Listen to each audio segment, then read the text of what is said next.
காளியம்மா ஞாபகம் இருக்கா? அதாங்க பிசுறு. ஏன் பிசுறாச்சு தெரியுமா? நாகர்கோயிலில் ஒரு மொபைலும் பணமும் எல்லாத்துக்கும் கொடுத்தாங்களாம். உங்களுக்கு மறக்க மாட்டீங்க நீங்கள். அந்த காளியம்மா ஜூவியில் போய் ஒரு பேட்டி கொடுத்துருக்காங்க. அந்த பேட்டியை முழுசாக படிச்சியா அப்படின்னு கேட்காதீங்க, அது படிச்சுட்டு தான் பேசணுமா? அதோ அந்த காளியம்மாளை பற்றியும் இதோ இந்த சைமன் மலையாளியை பற்றியும் அவங்க பேசுகிற பேட்டிகள் எடுத்து பேசினாலே பேசுகிற கம்புட்டு விஷயம் இருக்குது. ஏன்னா பேசுவாங்க பேசிக்கிட்டே இருப்பாங்க. அப்படிப்பட்ட நம்ம காளியம்மாளக்கா தான் சீமானை பற்றி மிகப்பெரிய அனலைசேஷன் பண்ணியிருக்காங்க. இத்தனை நாள் அவங்க கட்சியிலேயே இருந்து ஆராய்ச்சி பண்ணி முடிச்சுட்டு வெளியே போன இந்த 3 மாசத்துல அந்த ஆராய்ச்சி குறிப்பெல்லாம் போட்டு எழுதி a+b² a² + b² + 2ab அப்படிங்கிற அந்த அந்த அந்த கணக்கெல்லாம் போட்டுட்டு for every action there is an equal and opposite reaction அப்படிங்கிற தியரி எல்லாம் எழுதி வச்சுட்டு கடைசியில முடிவை சொல்லியிருக்கிறாங்க ஒத்த வரியில. அந்த வீணா போன வெட்டி பையனுக்கு கள அரசியல்னா ஒன்றும் தெரியாது அப்படின்னு சொல்லியிருக்காங்க. அது கள அரசியல் தெரியாதுங்கிறது மட்டும்தான் அவங்க சொன்னாங்க. மிச்சம் இருக்கிறதெல்லாம் நம்ம சொன்னதான் ஆனால் எல்லாத்துக்கும் தெரிஞ்ச விஷயம் தானே அப்படின்னு நம்ம நினச்சிட்டு இருந்தா அது ரொம்ப ரொம்ப தப்பு.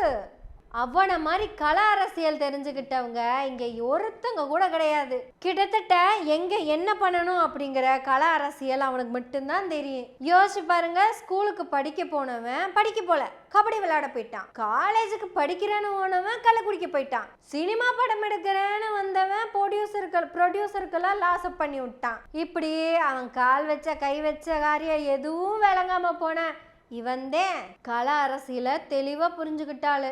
யோசிச்சு பாருங்க, நானும் பிரபாகரனும் அப்படின்னு தன்னோட மூளைக்குள்ள இருந்து வந்த அந்த கிரியேட்டிவிட்டியான கதைகளை 2008லயே போயிட்டு வந்துட்டு 2013க்கு அப்புறம் தான் கதை விட ஆரம்பிக்கிறான். அதாவது இவன் சொல்ல போற கதைக்கு யாருமே சாட்சி இல்லை அப்படிங்கிற தைரியம் வந்ததுக்கு அப்புறம் தான் இவன் கதையை விட ஆரம்பிக்கிறான். அதுவும் சாதாரண கதைகளா?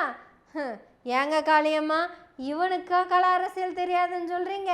யாரெல்லாம் எல்டிடிக்கு தன்னோட சொத்துக்களையே வித்து ஹெல்ப் பண்ணிட்டு இருந்தாங்களோ அவங்க கால்கடியிலேயே சாஷ்டாங்கமா போய் படுத்து கிடந்து அதுக்கப்புறம் இப்ப அவங்களுக்கு எதிராகவே எதிர்த்து பேசுறான்னா இவனுக்கு கள அரசியல் தெரியாதுன்னு சொல்றீங்க? கள அரசியல் ரொம்ப நல்லா தெரிஞ்சவன் இவனும் நம்ம பிஎம் மட்டும்தான். அப்பப்போ டெஸ்ட் பண்ணி பார்த்துக்குவாங்க நம்மளை சுற்றி எத்தனை முட்டாப்பாயங்க இருக்காங்க, பரவாயில்ல எல்லாரும் இருக்காங்க, இப்போ எக்ஸ்ட்ராவும் வந்திருக்காங்க அப்படிங்கிற டெஸ்ட்டை போட்டுக்கிட்டே இருப்பாங்க. அதுக்குத்தான் அவரு கைத்தட்டு விளக்கேத்து லைட் ஆஃப் பண்ணுன்னு சொன்னார். இந்தியா முழுக்க அத்தனை முட்டா பசங்களும் பண்ணனதும் அவர் பயங்கர சந்தோஷமாயிட்டாரு. அதே மாதிரி தான் இவனும் மே 18ஆம் தேதி ஒரு பாட்டை பாடியிருக்கான். எத்தனை பேர் கத்துறாங்க அப்படின்னு செக் பண்ணுறக்கு.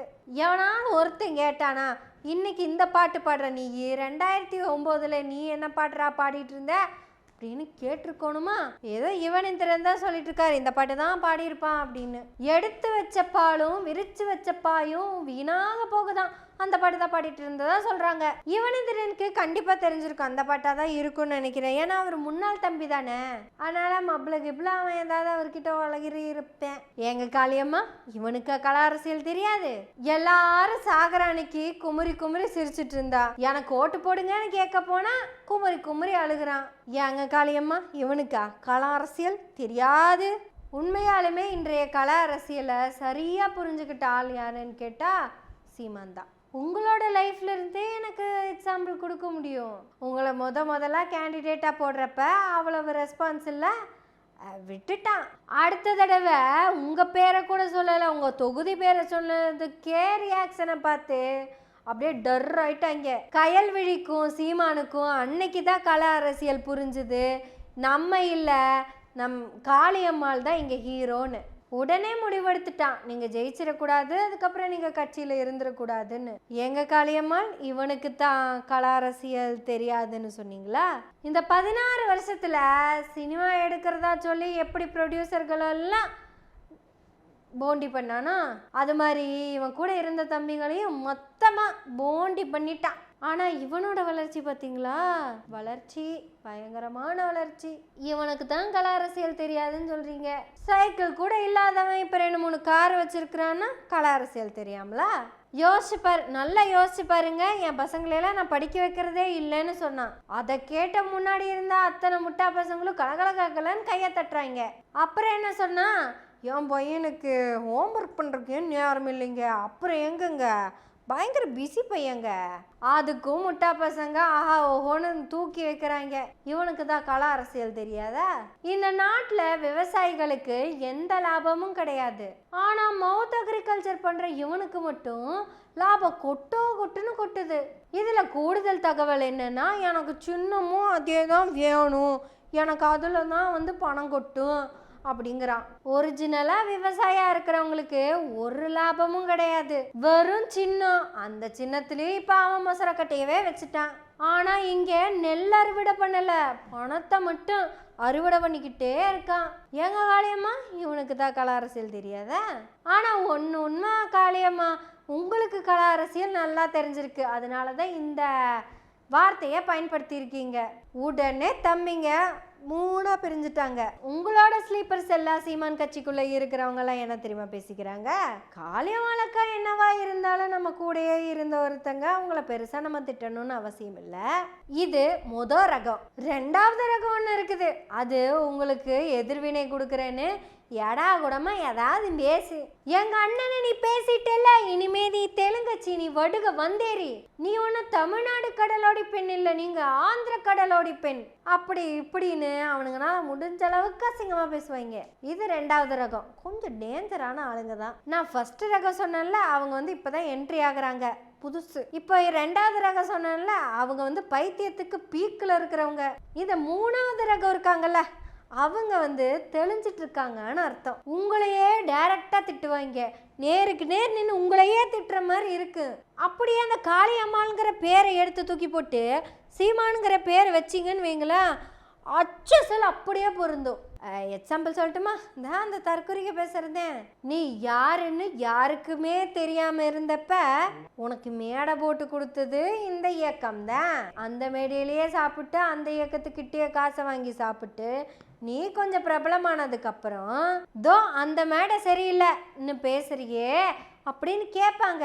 இது இவங்க யாருக்கு பொருத்தி பேசுறாங்கன்னு நீங்களே முடிவு பண்ணிக்கங்க. நன்றி கெட்டவ, தின்ன சோத்துக்கு நன்றி இல்லாதவ, ஏற உதவிய ஏனிய, இப்படி என்னவெல்லாம் போட்டு திட்டாங்களோ அதெல்லாம் சீமானுக்கு கரெக்டா பொருந்திக்கிட்டே வரும். ஆனா அந்த பேருக்கு மட்டும் கேப் விட்டுருவாங்க. ஏன்னா நாளைக்கே கட்சியிலேருந்து வெளியே போயிட்டாங்கன்னா, நான் தான் அன்னைக்கே சீமானை பத்தி தான் நான் சொல்லியிருக்கேன் அப்படின்னு சொல்லலாம்ல. இது 3வது ரகம், கொஞ்சம் தெளிவா வருதுன்னு அர்த்தம். இதுதான் சீமான் கட்சியோட கல அரசியலுங்கிறது காளியம்மாளுக்கு நல்லாவே தெரிஞ்சிருக்கு.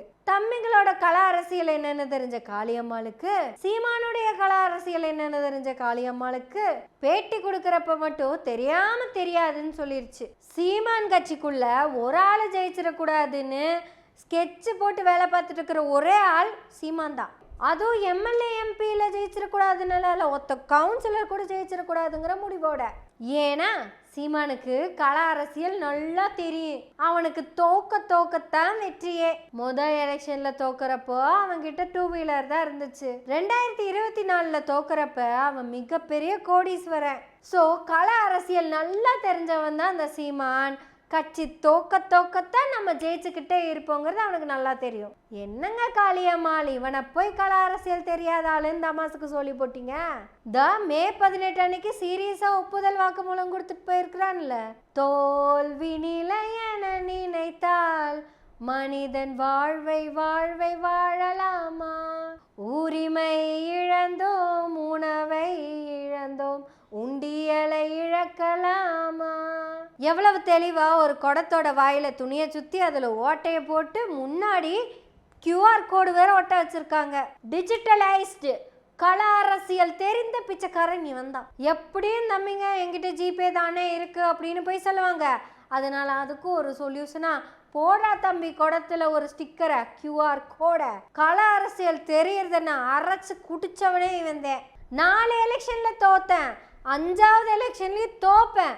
ஆனாலும் நம்ம இருப்போம். நீ இருப்ப, கட்சி பேரும் இருக்கும். தொண்டர்கள் இருப்பாங்களான்னு கேட்டா புது ஆளுங்க பேட்ச் பேட்சா வந்துக்கிட்டே தான் இருப்பாங்க அப்படிங்கிறான். ஏன்னா அவனுக்கு கல அரசியல் நல்லா தெரியும். காளியம்மாள், கல அரசியல் உங்ககிட்டயும் கற்றுக்குறோம், இவங்கிட்டையும் கற்றுக்குறோம். ஏன்னா நீங்கள் அப்படித்தானே.